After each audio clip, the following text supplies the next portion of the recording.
What is up, you guys? TITOBODS here, and today we're going to talk about the mount system in the game. I'm going to show you how it looks like and how to achieve or unlock each of this one, and what kind of purpose or what type of skills or attributes we can actually get from the mount, and if it's good or bad, the pros and the cons and everything in between. I think this is going to be a 15-minute video at least, but hang on to me because I'm going to tell you everything you know about the new mount system that's coming into the game.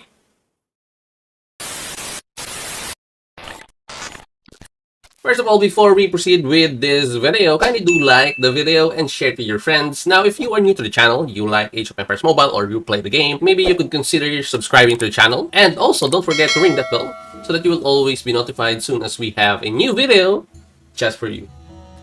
First of all, before we dig deep into this mount system, I want to talk to you guys about the pros and cons about this new mount system. Now, let's first proceed to the cons. Of course, so first con here is this one is completely complicated with all the things mashed up into one. Like, for example, you're going to search, you're going to breed, you have animal research, then you have your adornment workshop. So it's an elaborate, complicated thing that you really need to learn step by step.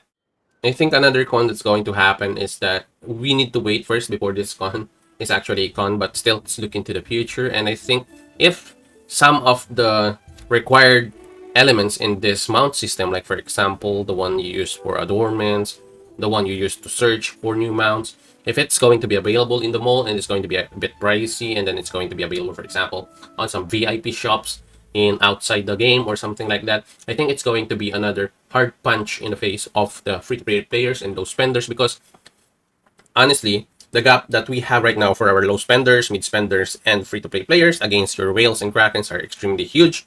Then it becomes even bigger when the castle facilities and the mercenary system were added into the game. Then talking about also the team collection that has been added to the game, which is 100% a pay-to-win type of event or system that has been added into the game.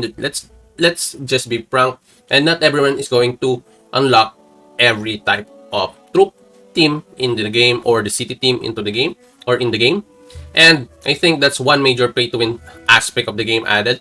Then, since we can grind actually the castle facilities, I won't say it's a 100% pay-to-win, but there is a pay-to-win element on that when it comes to the pacing of the game. I think if they're going to add this like what they did for the castle facilities early in the game, it's going to be okay and in the overall experience of the players, honestly, because you're going to start this up including your castle facilities and everything, so that the progression is there from the beginning. But for us who have been playing the game and you are integrating new systems like this, it's going to be hard for us because we already have a gap from the spenders or from the whales and krakens. We already have that huge gap because of the time that these events are individually introduced or released in the game.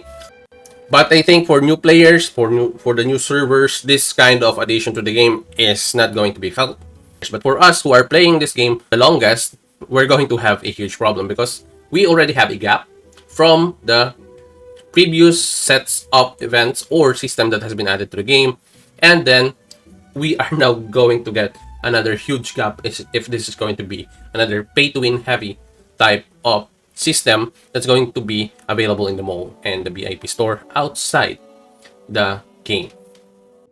Now, another con that I think is going to be appropriate for this one is that since we have new themes or new added system in the game, like let's say the themes, the team collections, we have the mercenary system with its laboratory or research, then we have the castle facilities and the new laboratory or university research again for the level 140 and stuff with the technique point system. And now we're going to add another system, which is the mount system. I think it's going to be a little bit hard on the players, especially the free-to-play and low spenders, to catch up to the krakens, the whales, or even just the mid spenders. One last con that I can think of is actually the research. So the research here is going to be a little bit hard because when you use your horses for breeding, there's going to be that element or that reward that is like the currency for your animal research, wherein that reward is going, or you're going to use that reward for your animal research. I'm going to show that to you in a bit, but I think it's another con in here, especially if it's going to be hard to get the required item for the search of the mounts in the game. I think that's the only cons that I can think of right now. But honestly, if we are going to look at it, there are also pros of for this event, especially for the new server that's coming into the game. So talking now about the pros. So we have here a new RNG king of all RNG, because this one is for sure 100% RNG. Everything that you're going to do in the mount system includes RNG. RNG, for those who doesn't know, is actually a random number generation or generator or generated, depends on how you use it. Now the thing with that is, if we're going to use it in layman's term, and we're going to use that term, it's going to be luck. You need to have a lot of luck into this type of event. Now that is one pro in this one.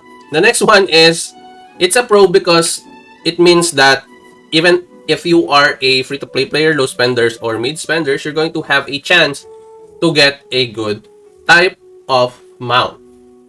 Even if the high spenders spend a lot and they have bad RNGs, and you have good RNG as a free-to-play player or a low spender, you're going to win in that aspect.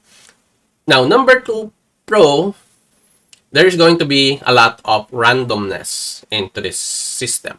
Like for example, every single mount has its own ability or special skill or special talents that is only available on that specific mount. And there cannot be, or there is only a low chance that there is going to be 2 mounts with all the same stats and all the same levels and all the same type of attributes that's going to be available on those 2 mounts. So that's another one thing that is good in this new system. Now, for another pro in here, it's actually a good addition in the game, especially early on. If this is an early or a new server, the pro here is that you are going to have somewhat of an advantage if you are good with RNG in the new servers. Because if this is introduced there together with the castle facilities and everything else, I think that's going to be a pro in that aspect. Because you're going to have a chance to have better mounts than the spenders, or let's say whales and krakens in the game. That is a chance, and that is a fact.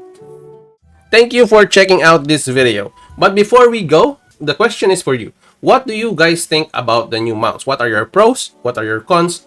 And what do you fear the most about this new game system added into our game?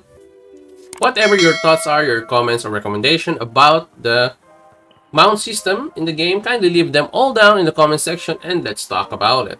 And as always, guys, thank you for joining me today. Have a great day to everyone. This is your TITOBODS, and I will see you in the next one.